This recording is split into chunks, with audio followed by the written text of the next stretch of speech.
Pemirsa, sempat vakum selama 2 tahun, pertandingan sepak bola yang diadakan Karang Taruna Kertajaya Sungai Gimba, Kecamatan Ulakan Tapakis kembali bergairah.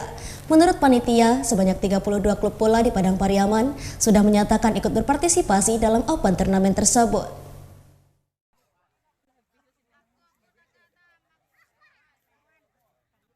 Dengan berkurangnya kasus COVID-19, aktivitas olahraga mulai bergeliat kembali.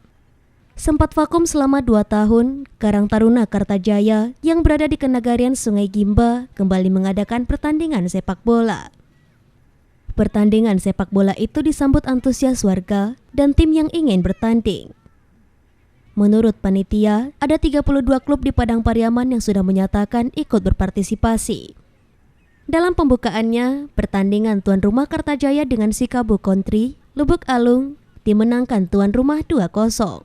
Open turnamen itu memakai sistem gugur untuk menuju ke final membutuhkan waktu sebulan lebih.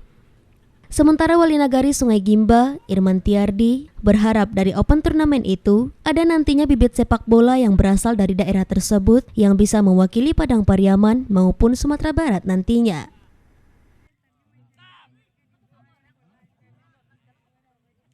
Sendiri, saya berharap adik-adik yang ada di Nagari Sungai Gimba, khususnya pemuda-pemudi yang pecinta olahraga, bisa direkrut oleh pemain-pemain atau klub-klub besar kayak Semen Padang maupun Sekar, biar bisa regenerasi ada keterwakilan dari pemuda Korong Sikabu.